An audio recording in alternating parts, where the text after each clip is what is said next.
시온에 따라 크게 기뻐할지어다. 예루살렘에 따라 즐거이 부를지어다. 보라, 네 왕이 내게 임하시나니 그는 공의로우시며 구원을 베푸시며 겸손하여서 나귀를 타시나니 나귀의 작은 것 곧 나귀 새끼니라. 내가 에브라임의 병구와 예루살렘의 말을 끊겠고 전쟁하는 활도 끊으리니 그가 이방 사람에게 화평을 전할 것이요 그의 통치는 바다에서 바다까지 이르고 유브라데 강에서 땅 끝까지 이르리라. 또 너로 말할진대 내 언약의 피로 말미암아 내가 네 갇힌 자들을 물 없는 구덩이에서 놓았나니 갇혀 있으나 소망을 품은 자들아 너희는 요새로 돌아올지니라. 내가 오늘도 이르노라. 내가 네게 갑절이나 갚을 것이라. 내가 유다를 당긴 활로 삼고 에브라임을 끼운 화살로 삼았으니 시온아, 내가 네 자식들을 일으켜 헬라 자식들을 치게 하며 너를 용사의 칼과 같게 하리라. 여호와께서 그들 위에 나타나서 그들의 화살을 번개같이 쏘아내실 것이며 주 여호와께서 나팔을 불게 하시며 남방 회오리 바람을 타고 가실 것이라. 만군의 여호와께서 그들을 호위하시리니 그들이 원수를 삼키며 물맷돌을 밟을 것이며 그들이 피를 마시고 즐거이 부르기를 술 취한 것 같이 할 것인즉 피가 가득한 동이와도 같고 피 묻은 제단 모퉁이와도 같을 것이라. 이날에 그들의 하나님 여호와께서 그들을 자기 백성의 양떼같이 구원하시리니 그들이 왕관의 보석같이 여호와의 땅에 빛나리로다. 그의 형통함과 그의 아름다움이 어찌 그리 큰지. 곡식은 청년을, 새 포도주는 처녀를 강건하게 하리라.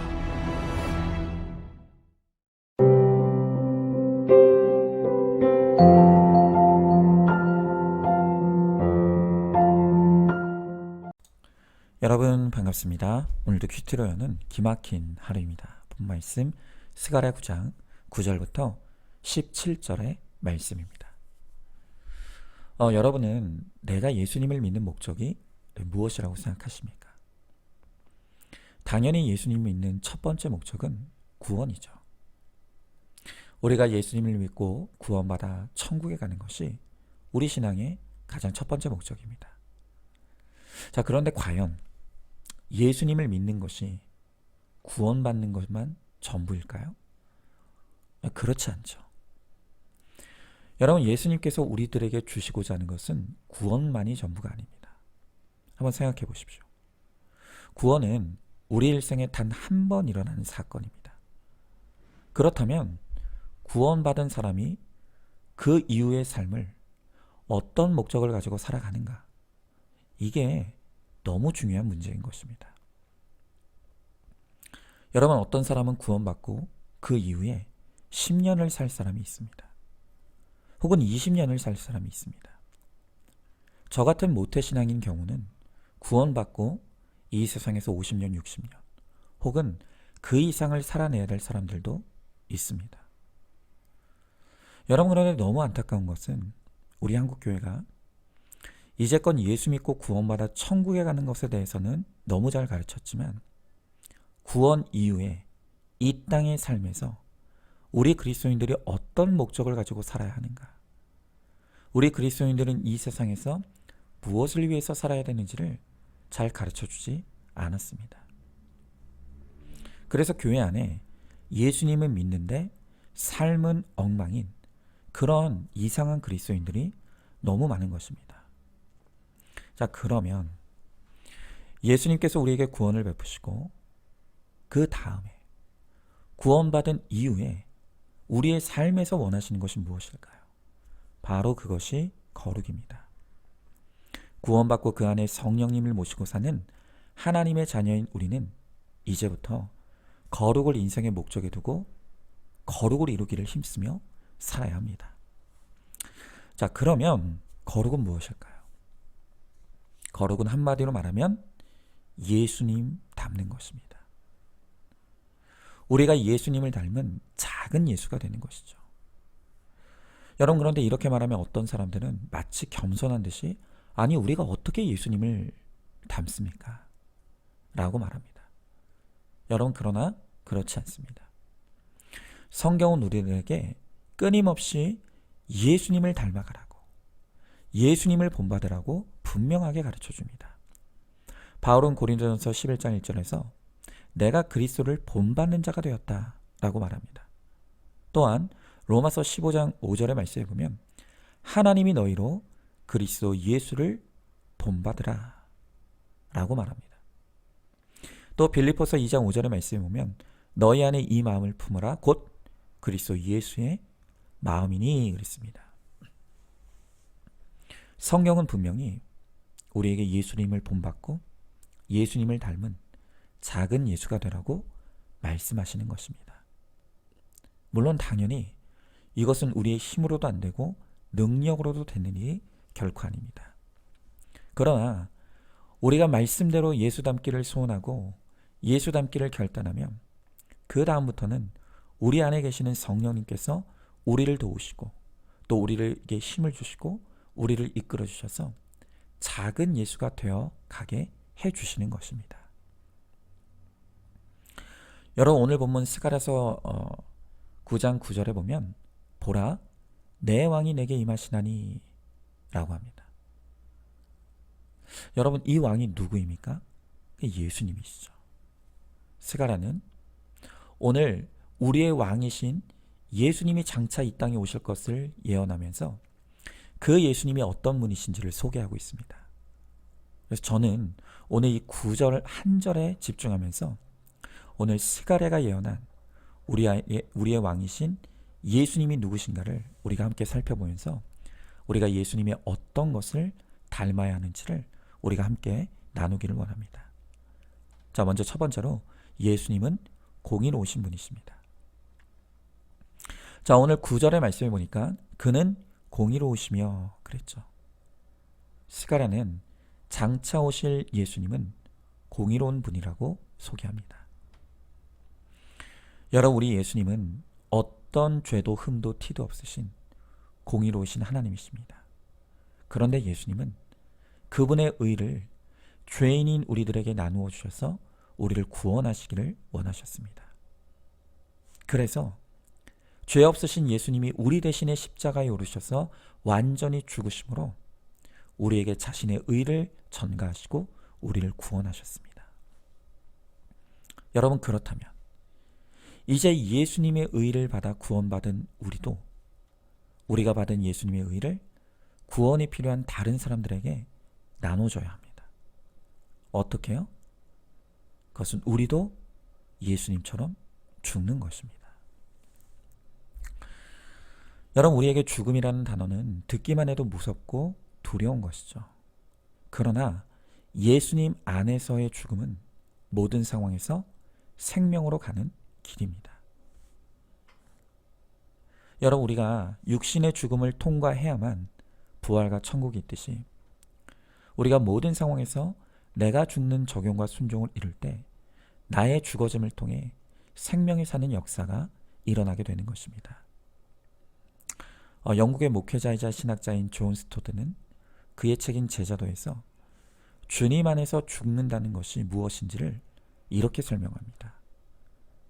그리스도 안에서 죽는 것은 그리스도와 하나됨으로 죄에 대해서 죽는 것이고 또 그리스도를 따름으로 자아에 대해서 죽는 것이고 자기 마음대로 편하게 살고 싶은 욕구에 대해서 죽는 것이며 박해와 순교를 경험하며 안전에 대해서 죽는 것이고 우리의 궁극적인 영생을 위하여 이 세상에 대하여 죽는 것이다 라고 했습니다. 여러분 그렇습니다. 예수님이 죽으심으로 온 인류가 구원을 얻었듯이 내가 죽고자 하고 내가 죽어지면 나 한 사람의 죽음을 통해 가정이 생명을 얻고 교회가 생명을 얻고 또 민족이 생명을 얻는 역사가 일어납니다. 그러나 반대로 내가 죽지 않고 또 살고자 하면 죽지 못하는 나로 인해서 가정이 죽습니다. 교회가 죽습니다. 나라가 죽는 일이 일어나는 것입니다.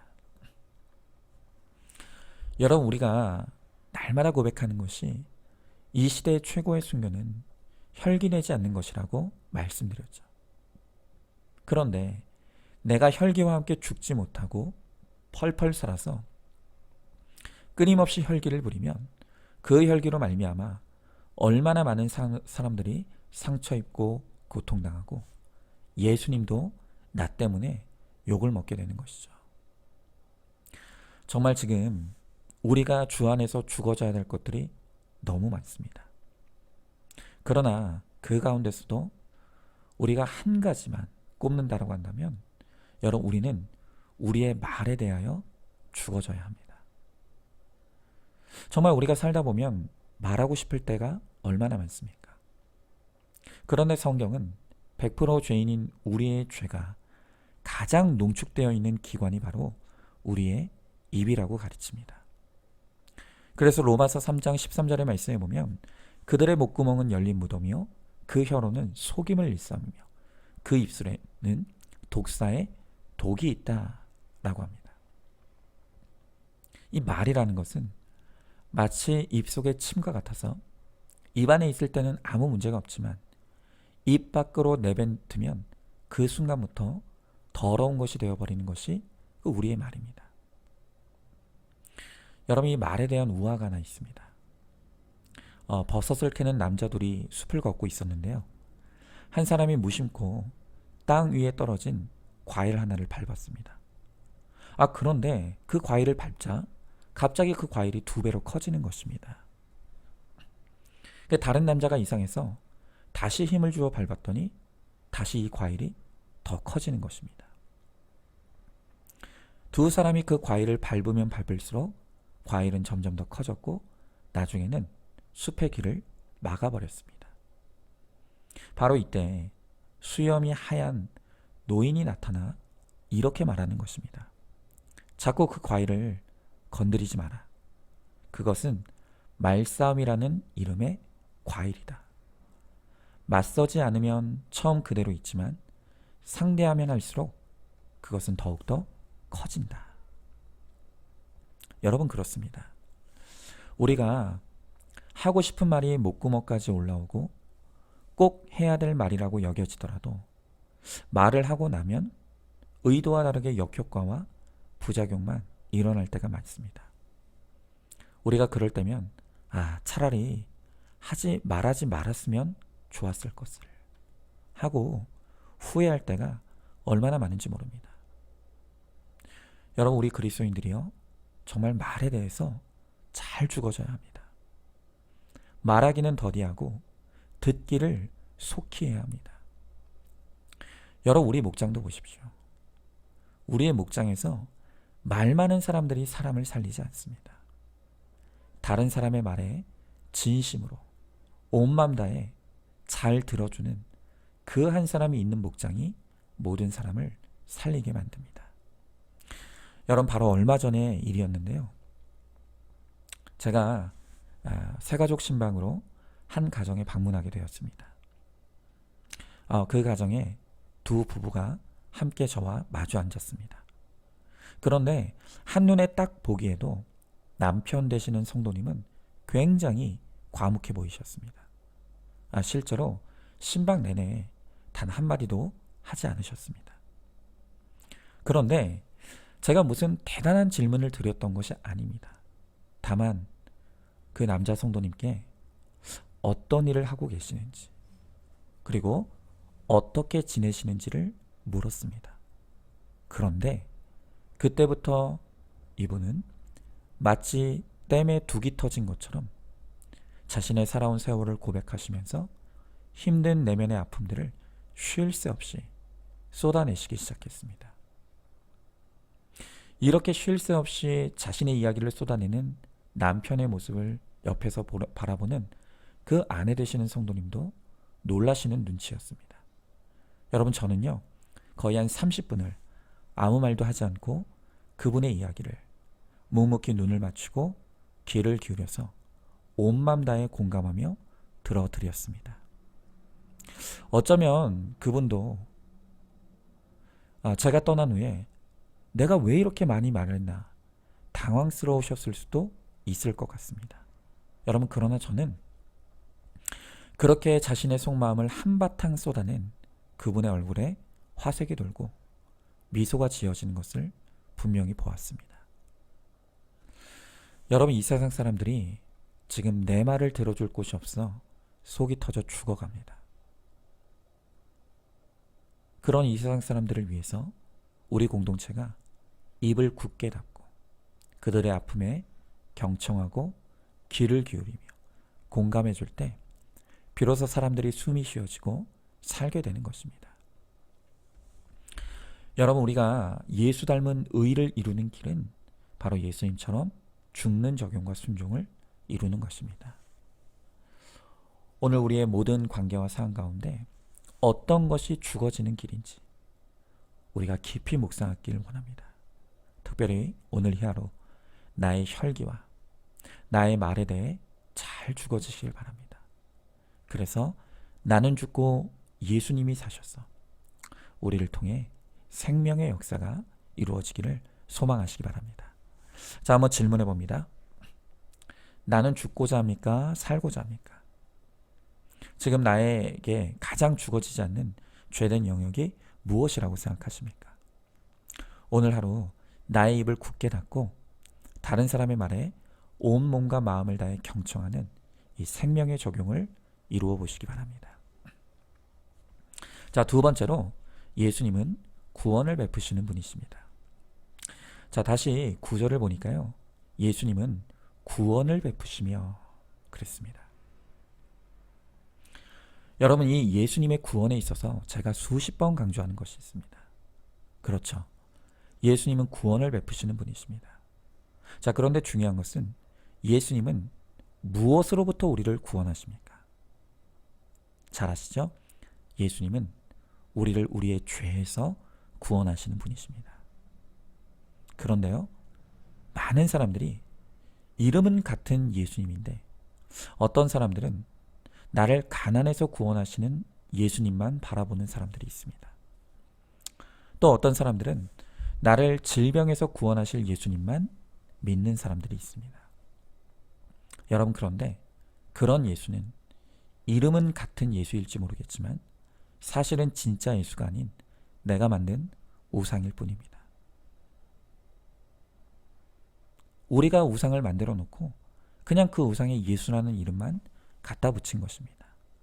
여러분, 그런 예수는 우리를 구원할 수 없습니다.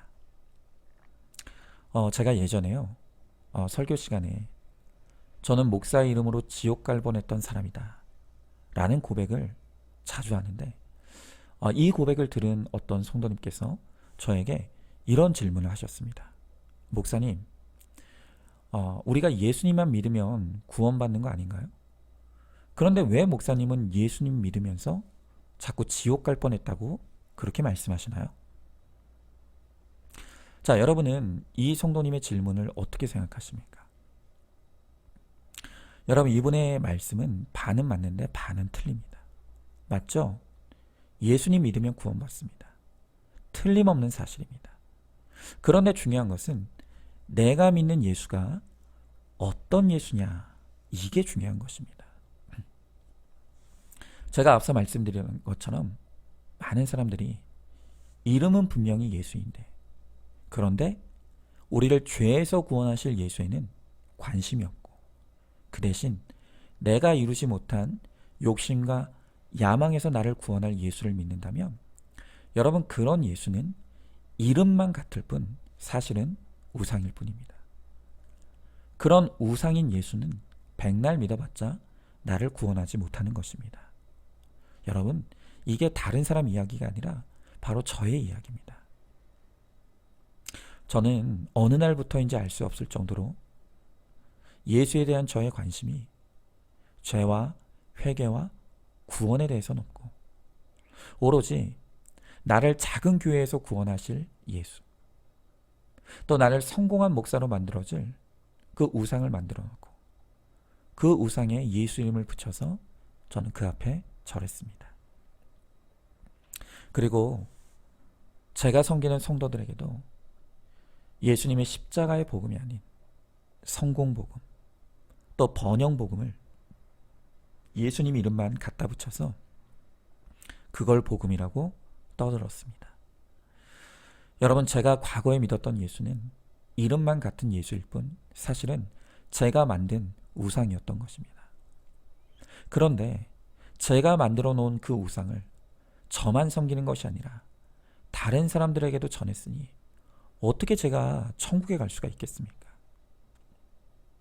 만약 하나님께서 말씀으로 저의 죄를 깨닫게 해주지 않으시고 저에게 회개할 기회를 주지 않으셨다면 저는 틀림없이 이름만 같은 우상인 예수를 믿으면서 저도 속고 남도 속이며 그렇게 우상 섬기다가 지옥 갔을 인생입니다. 여러분, 오늘 여러분은 어떻습니까? 여러분들은 내가 그리고 내 가족들이 어떤 예수님을 만나기를 진정으로 원하십니까? 지금 내 가족들이 예수 없이 죄 가운데 살아가는데도 그저 내 가족 평안하게 해줄 예수, 성공하게 해줄 예수, 또 잘 먹고 잘 사게 해줄 예수만 바라면서 자녀들에게 그런 예수를 전하고 있지는 않습니까? 여러분, 그러면 안 됩니다. 정말 그러면 안 됩니다. 여러분, 우리가 전해야 될 예수는 오직 우리를 죄에서 구원해 주시는 예수입니다. 우리가 정말 내 가족을 사랑한다면 그들에게 외쳐야 합니다. 나는 너희가 누리는 그 물질과 성공이 다가 아니라고. 너희가 예수 믿고 구원받지 못한다면 나는 결코 행복할 수 없다고. 예수 믿고 죄에서 회개하여 구원받으라고. 여러분, 우리는 그렇게 외칠 수 있어야 합니다. 저는 오늘 여러분들에게 축복합니다. 오늘 이 설교를 듣는 여러분들이 나를 죄에서 구원하시는 예수님을 인격적으로 만나게 되기를 소원합니다. 그리고 내가 만난 그 생명의 주님을 내 가족들에게 나의 입술로, 나의 삶으로 전함으로 그들도 진짜 예수님을 만나 죄에서 구원받기를 간절히 소망합니다. 자, 한번 질문해 봅니다. 내가 믿고 바라는 예수님은 나를 무엇으로부터 구원하실 예수입니까? 여러분은 구원을 액세서리 정도로 여기고 있지는 않습니까? 내 가족들에게 생명의 주님을 전할 기회와 때를 분별할 수 있는 지혜를 달라고, 또한 그 때를 놓치지 않고 복음을 외칠 수 있는 용기를 달라고 기도하시기 바랍니다. 자, 마지막 세 번째로 예수님은 겸손한 분이십니다. 다시 마지막 구절을 보면 예수님은 겸손하였다 라고 합니다. 예수님 자신도 마태복음 11장 29절에서 나는 마음이 온유하고 겸손하다 라고 말씀하십니다. 자, 여러분, 그렇다면 예수님이 말씀하시는 그 겸손이 무엇입니까? 그저 낮은 자세로 자신을 드러내지 않으면 그게 겸손입니까? 아닙니다. 그건 그냥 성품일 뿐입니다. 여러분, 성경이 말하는 그 예수님의 겸손이란 바로 하나님의 뜻에 순종하는 것. 그게 바로 겸손입니다. 여러분, 예수님이 마지막 십자가를 앞두고 겟세마네 동산에서 땀방울이 핏방울이 되도록 기도하셨던 것이 무엇입니까? 예수님이 이렇게 기도하시죠. 나의 원대로 마옵시고 아버지의 원대로 하옵소서.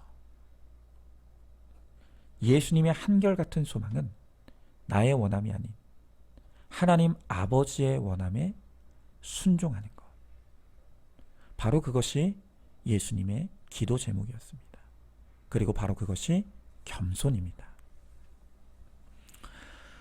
여러분, 어떤 목사님이 설교 중에 자신이 대학 시절 시험에 실패했던 이야기를 고백하는 것을 들은 적이 있습니다.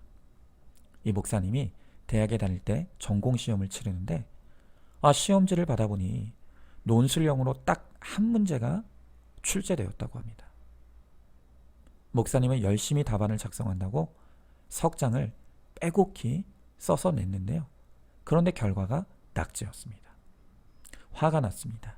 그래서 교수님을 찾아가 따졌더니 오히려 교수님은 시험지에 답은 안 쓰고 자신이 할 말만 잔뜩 써서 내면 어떻게 하느냐며 야단을 치시더랍니다.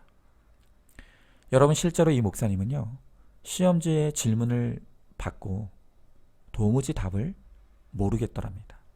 그래도 정성껏이라도 하자라는 마음으로 아는 지식을 총동원해서 썼던 것입니다.